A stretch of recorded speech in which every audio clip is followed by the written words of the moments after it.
Hello everyone and welcome back to the channel, and today we're going to be taking a look at a rather old LEGO Marvel set. That's going to be set number 853611, the Marvel Superheroes Minifigure Display Frame.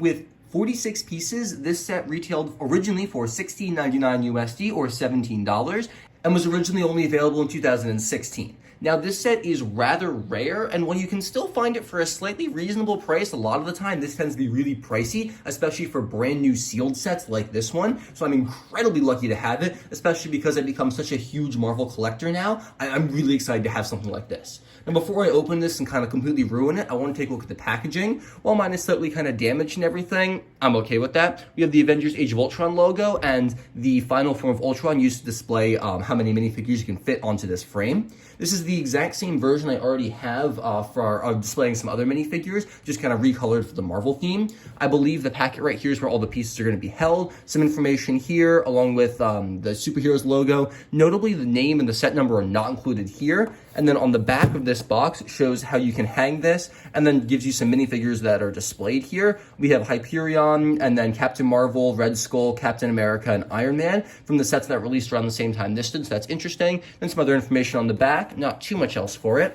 Now, the packaging is kind of flimsy. I don't want to damage it too much. I think we just slide this out. I have to cut this, and then I can just slide it out. Okay, so can I just slide this out then? Yes, okay. That's awful. They put the stickers directly onto the side here. I'll have to deal with that in a second. So here's all the pieces and the instructions. Let's peel these off.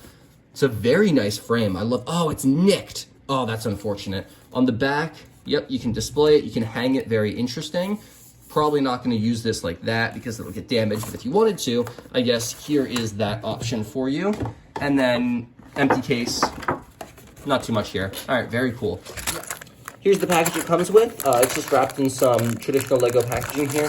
Pull this open, and ooh, interesting. Okay, so it's all just the exact same pieces. You have the stands. They're done in gray, not white, which makes sense because it's a back base plate. So this is, wow, just some really interesting instructions. It's literally just build that 15 times? Interesting.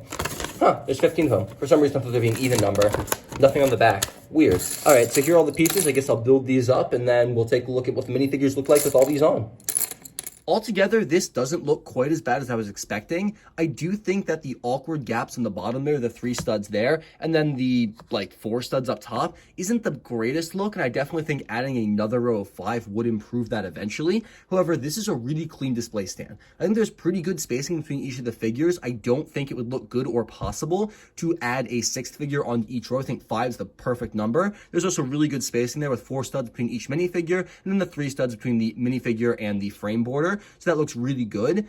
In terms of displayability, there are some ways you can hang this up. As I mentioned before, on the back of this, there is a small little hole. You can attach that to a screw or a nail or something if you hang that in the wall. If you don't want that, this flap does open up, and you can kind of angle the frame like that. It doesn't work the best in the recording studio sense, but if you were to kind of put it like this, you get a pretty nice angle on it, and it would stand up all on its own in a picture frame. I definitely prefer hanging it. I've experienced some issues with the actual leaning of the frames. I have a previous promotional one that actually the back part actually did bend and then would fall over and wouldn't stand upright. So I think hanging it, definitely the way to go, but definitely if you can't hang it, displaying it like that would be perfectly fine as well. This is a very cute and very nice display stand, although I think adding 5 more rows is definitely the way to go. So without further ado, let's try to do that real quick. Bricklink order came in clutch, and let's see if that improves the frame.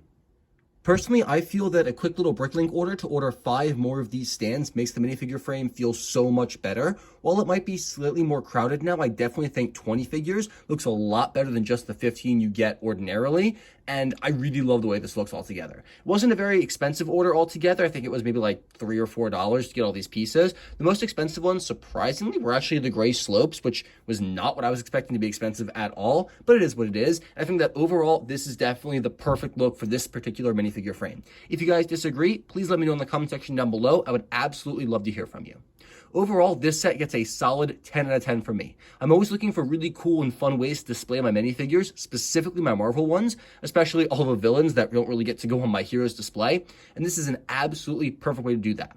Not only is it a LEGO branded minifigure frame, it's a Marvel one too with the Avengers and the Marvel logo and some really great comic paneling, and the red really pops against the color of all the figures. Absolutely adore this. Well, I wouldn't necessarily recommend it for the price it currently goes for. If you can find a cheap one, like under 30 bucks, I'd say, probably definitely go for it. It's a really unique piece to have in your collection, and it will look absolutely wonderful hanging on a wall. That's all I got for you guys today, though. Make sure to leave your thoughts about this set in the comment section down below. If you want to see more reviews for older, stranger, kind of odd LEGO sets like this one, make sure to let me know. I got some interesting ideas in store for the future, and I can also go out and search out some cool, like, old promotions and old, like, exclusive sets if that's something you guys want to see. Thank you all so much for watching. Have a fantastic and safe rest of your day. I'll catch you all in the very next video.